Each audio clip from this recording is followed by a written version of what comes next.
No espero ni remotamente que se conceda el menor crédito a la extraña, aunque familiar historia que voy a relatar. Sería verdaderamente insensato esperarlo cuando mis mismos sentidos rechazan su propio testimonio. No obstante, yo no estoy loco y ciertamente no sueño, pero por si muero mañana, quiero aliviar hoy mi alma. Me propongo presentar ante el mundo, clara, sucintamente y sin comentarios, una serie de sencillos sucesos domésticos. Por sus consecuencias, estos sucesos me han torturado, me han anonadado. Con todo, solo trataré de aclararlos. A mí solo horror me han causado. A muchas personas parecerán tal vez menos terribles que estrambóticos. Quizá más tarde surja una inteligencia que dé a mi visión una forma regular y tangible, una inteligencia más serena, más lógica y, sobre todo, menos excitable que la mía, que no encuentre en las circunstancias que relato con horror más que una sucesión de causas y defectos naturales. La docilidad y la humanidad fueron mis características durante mi niñez. Mi ternura de corazón era tan extremada que atrajo sobre mí las burlas de mis camaradas. Sentía extraordinaria afición por los animales y mis parientes me habían permitido poseer una gran variedad de ellos. Pasaba en su compañía casi todo el tiempo y jamás me sentía más feliz que cuando les daba de comer o acariciaba. Esta singularidad de mi carácter aumentó con los años y cuando llegué a ser un hombre vino a constituir uno de mis principales placeres.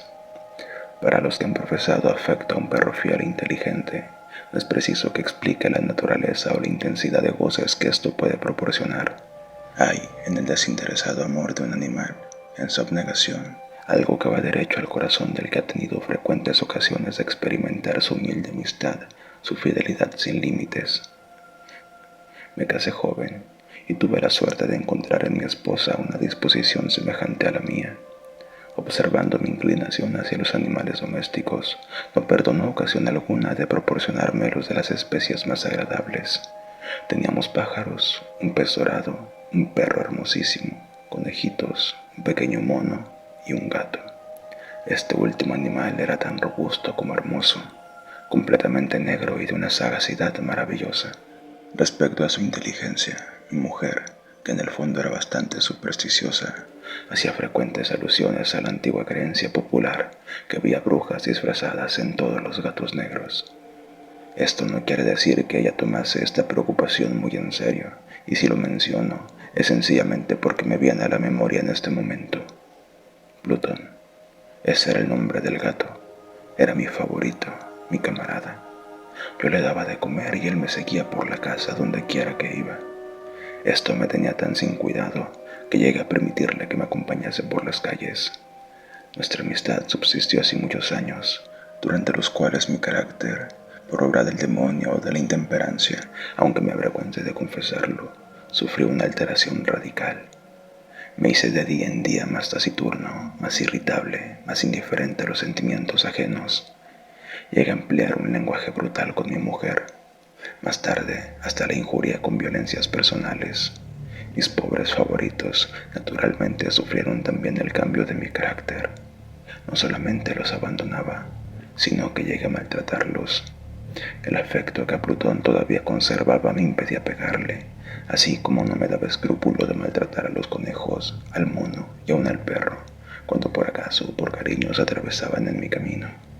Mi enfermedad me invadía cada vez más, pues, ¿qué enfermedad es comparable al alcohol? Y con el tiempo, hasta el mismo Plutón, que mientras tanto envejecía y naturalmente se iba haciendo un poco desapacible, empezó a sufrir las consecuencias de mi mal humor.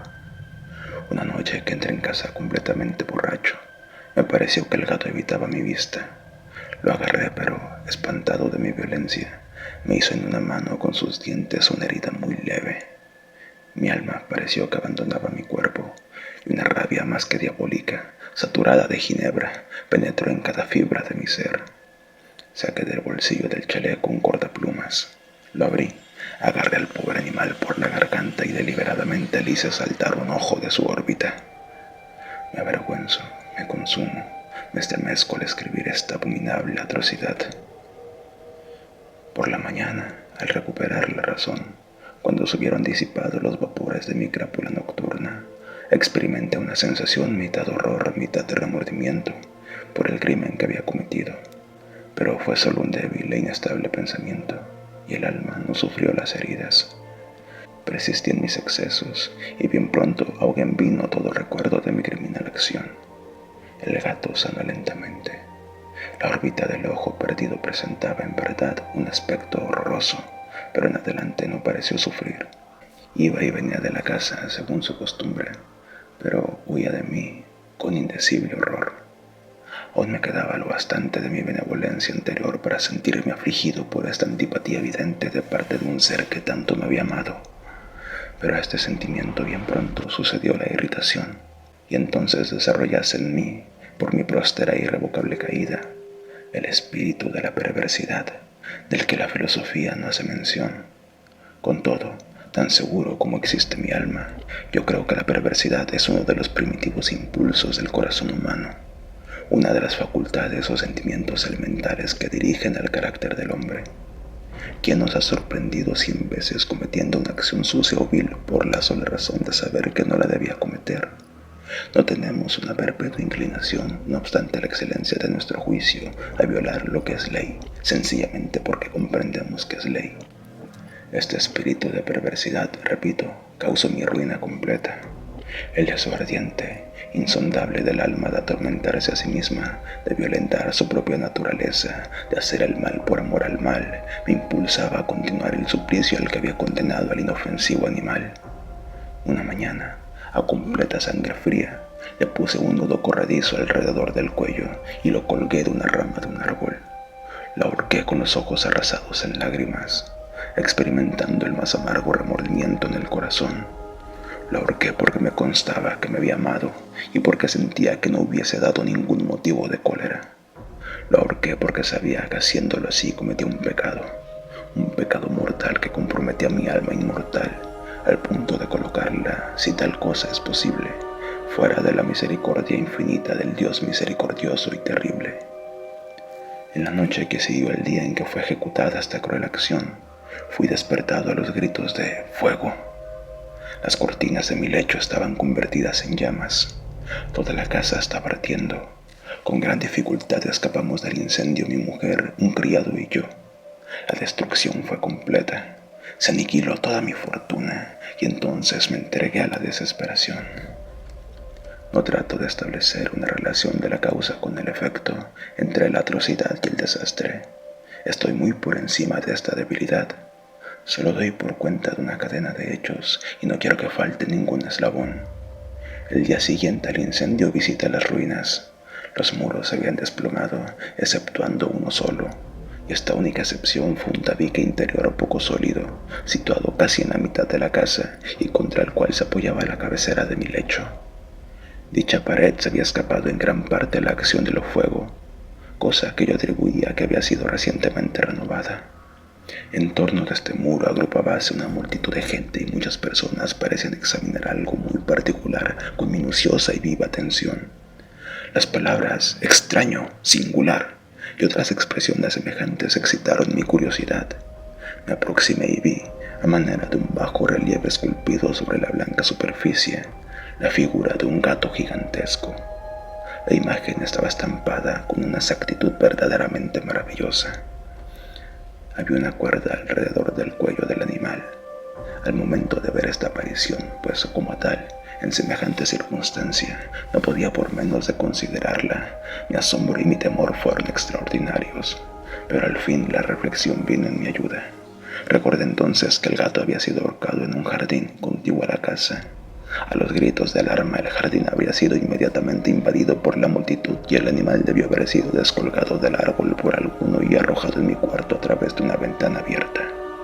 Esto seguramente había sido hecho con el fin de despertarme. La caída de los otros muros había aplastado a la víctima de mi crueldad en el yeso recientemente extendido.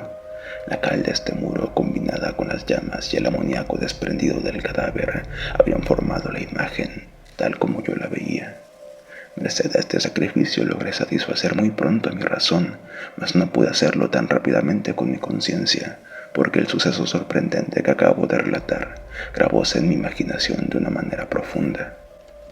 Hasta pasados muchos meses no pude desembarazarme del espectro del gato, y durante este periodo envolvió mi alma un semisentimiento muy semejante al remordimiento. Llegué hasta llorar la pérdida del animal y busqué en torno mío, en los tugurios miserables que tanto frecuentaba habitualmente, otro favorito de la misma especie y de una figura parecida que lo reemplazara.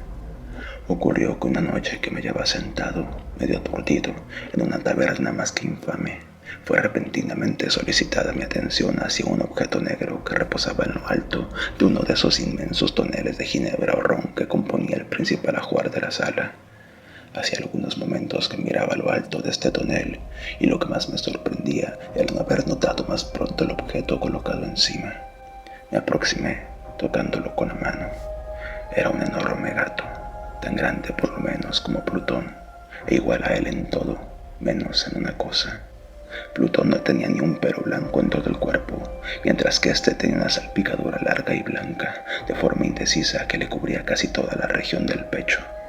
No bien lo hube acariciado cuando se levantó súbitamente, prorrumpió en continuado ronquido, se frotó contra mi mano y pareció muy contento de mi atención. Era, pues, el verdadero animal que yo buscaba. Al momento propuse al dueño de la taberna comprarlo, pero este no se dio por entendido. Yo no lo conocía ni lo había visto nunca antes de aquel momento. Continué acariciándolo y cuando me preparaba a regresar a mi casa, el animal se mostró dispuesto a acompañarme. Le permití que lo hiciera, agachándome de vez en cuando para acariciarlo durante el camino. Cuando estuvo en mi casa, se encontró como en la suya, e hízose enseguida gran amigo de mi mujer. Por mi parte, bien pronto sentí nacer antipatía contra él. Era casualmente lo contrario de lo que yo había esperado. No sé cómo ni por qué sucedió esto. Su empalagosa ternura me disgustaba, fatigándome casi. Poco a poco, estos sentimientos de disgusto y fastidio se convirtieron en odio. Esquivaba su presencia, pero una especie de sensación de bochorno y el recuerdo de mi primer acto de crueldad me impidieron maltratarlo. Durante algunas semanas me abstuve de golpearlo con violencia. Llegué a tomarle un indecible horror y a huir silenciosamente de su odiosa presencia, como de la peste. Seguramente lo que aumentó mi odio contra el animal fue el descubrimiento que hice en la mañana siguiente de haberlo traído a casa, lo mismo que Plutón. Él también había sido privado de uno de sus ojos. Esta circunstancia hizo que mi mujer le tomase más cariño, pues, como ya he dicho, ella poseía en alto grado esta ternura de sentimientos que había sido mi rasgo característico y el manantial frecuente de mis más sencillos y puros placeres. No obstante, el cariño del gato hacia mí parecía acrecentarse en razón directa de mi aversión contra él. Una implacable tenacidad que no podrá explicarse al lector seguía mis pasos. Cada vez que me sentaba, acurrucábase bajo mi silla o saltaba sobre mis rodillas, cubriéndome con sus repugnantes caricias. Si me levantaba para andar, se metía entre mis piernas y casi me hacía caer al suelo, o bien introduciendo sus largas y afiladas garras en mis vestidos, trepaba hasta mi pecho. En tales momentos, aunque hubiera deseado matarlo de un solo golpe, me contenía en parte por el recuerdo de mi primer crimen, pero principalmente debo confesarlo, por el terror que me causaba el animal. Este terror no era de ningún modo el espanto que produce la perspectiva de un mal físico, pero me sería muy difícil denominarlo de otro modo. Lo confieso abochornado. Aún en este lugar de criminales, casi me avergüenzo al afirmar que el miedo y el horror que me inspiraba el animal se habían aumentado por una de las mayores fantasías que me es posible concebir. Mi mujer me había hecho notar más de una vez el carácter de la mancha blanca del que he hablado, en la que se estribaba la única diferencia aparente entre el nuevo animal y el matado por mí. Seguramente recordará el lector que esta marca, aunque grande, estaba primitivamente indefinida en su forma, pero lentamente, por grados imperceptibles, que mi razón se esforzó largo tiempo en considerar como imaginarios, había llegado a adquirir una rigurosa precisión en sus contornos. Presentaba la forma de un objeto que me estremezco solo al nombrarlo, y esto era lo que sobre todo me hacía mirar al monstruo con horror y repugnancia, y me habría impulsado a librarme de él ni me hubiera atrevido. La imagen de una cosa horrible y siniestra, la imagen de la horca.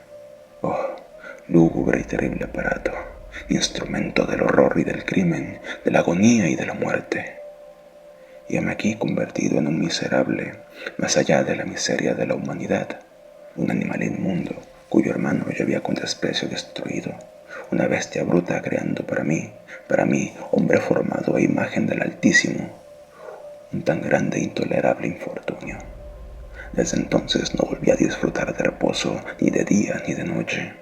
Durante el día el animal no me dejaba ni un momento, y por la noche, a cada instante, cuando despertaba de mi sueño, lleno de angustia inexplicable, sentía el tibio aliento de la limaña sobre mi rostro y su enorme peso, encarnación de una pesadilla que no podía sacudir, posado eternamente sobre mi corazón. Tales tormentos influyeron lo bastante para que lo poco de bueno que quedaba en mí desapareciera. Vinieron a ser mis íntimas preocupaciones los más sombríos y malvados pensamientos. La tristeza de mi carácter habitual se acrecentó hasta odiar todas las cosas y a toda la humanidad, y no obstante, mi mujer no se quejaba nunca. Ella era de ordinario el blanco de mis iras, la más paciente víctima de mis repentinas, frecuentes e indomables explosiones de una cólera a la cual me abandonaba ciegamente. Ocurrió que un día que me acompañaba para un quehacer doméstico al sótano del viejo edificio donde nuestra pobreza nos obligaba a habitar, el gato me seguía por la pendiente escalera y, en ese momento, me exasperó hasta la demencia. Enarbolé el hacha y, olvidando en mi furor el temor pueril que hasta entonces contuviera mi mano, asesté al animal de un golpe que habría sido mortal si lo hubiera alcanzado como deseaba. Pero el golpe fue habitado por la mano de mi mujer. Su intervención me produjo una rabia más que diabólica. Desembaracé mi brazo del obstáculo y le hundí el hacha en el cráneo. Y sucumbió instantáneamente, sin exhalar un solo gemido, mi desdichada mujer. Consumado este horrible asesinato, traté de esconder el cuerpo. Juzgué que no podía hacerlo desaparecer de la casa, ni de día ni de noche, sin correr el riesgo de ser observado por los vecinos. Numerosos proyectos cruzaron por mi mente. Pensé primero en dividir el cadáver en pequeños trozos y destruirlos por medio del fuego. Discurrir luego, cavar una fosa en el suelo del sótano. Pensé más tarde arrojarlo al pozo del patio, después meterlo en un cajón como mercancía, en la forma acostumbrada y